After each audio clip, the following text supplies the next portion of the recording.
Good morning. So remember, it is Monday, and we are listening to two of our interactive read alouds today. So here we are going to be learning about pirates working together. Caribbean pirates lived about 300 to 400 years ago. There aren't any pirates exactly like these anymore.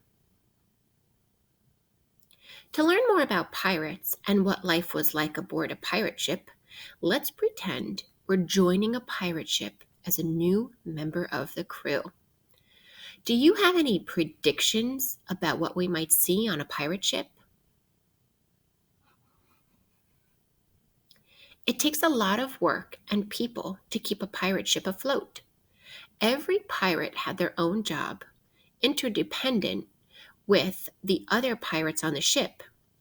They worked together so everyone would succeed. Captains were in charge of the ship, but only because the whole crew voted for them. Watching over everyone and leading treasure raids was the pirate captain's job. So here's the captain. When captains decided to steal treasure from other boats, they would raise the Jolly Roger flag on their ship. The skull and crossbones told the other ship they were being attacked by ferocious pirates. The pirates hoped this would scare them into handing over their gold and treasure without a fight. By using the Jolly Roger as a warning sign, pirates used a trick that other animals use too. In the Caribbean, the poison frog uses its bright color to warn nearby animals that it's poisonous. The red color of the frog is like the pirate's flag, letting other animals know to stay away. When pirate ships came into town for fresh food and water, they lowered the Jolly Roger flag. This was so the townspeople wouldn't know it was a pirate ship. Pirates were thieves, so they'd be thrown in jail if they were caught. Do you remember what kind of simple machine helps lift and lower flags? Is it a ramp, a lever, or a pulley? I'm going to give you a clue. Look at what the girl's doing with her arms, moving downward.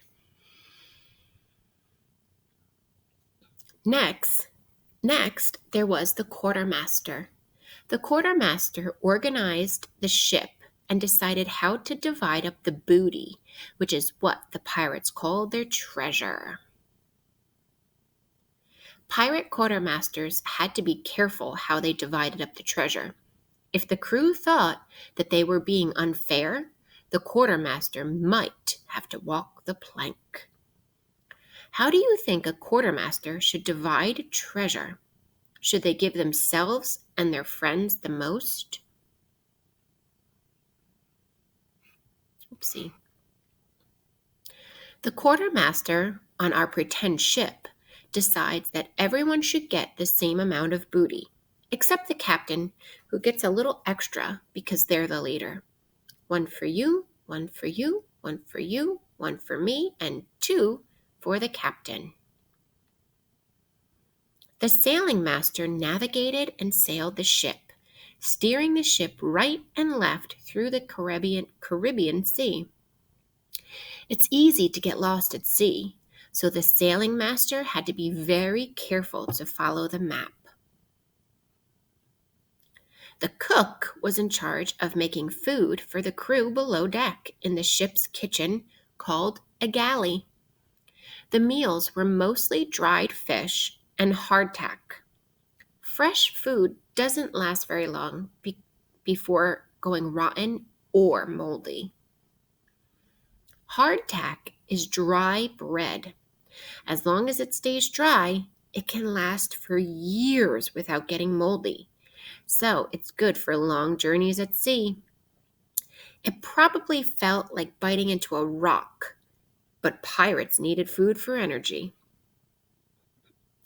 Along with food, pirates needed water to survive. How did they get fresh water onto their ship? They couldn't drink the salty ocean water. Salty water only makes people more thirsty.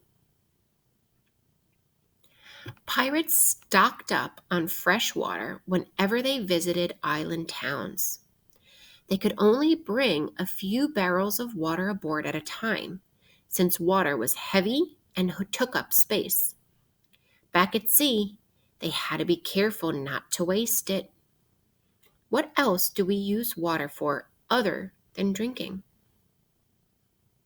What do you use water for at home? With water being saved for the most important uses like drinking, cooking, and cleaning the ship, pirates were often a little dusty and dirty. They didn't want to waste water taking a bath or washing their clothes. It might be a little stinky. If a pirate ship got damaged, they'd call for the ship's doctor. On a pirate ship, the ship's doctor was also called a carpenter, patching up cuts and bruises as well as holes in the boat.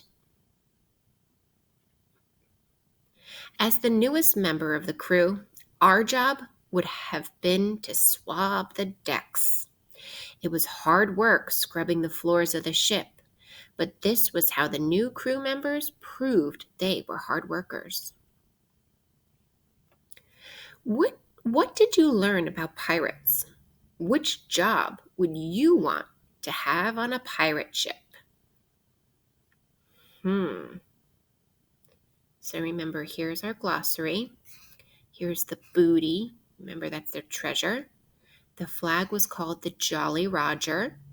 Here's a poison frog. This is a barrel of water. Here's the quartermaster. Remember, his job is to make sure everyone's getting paid.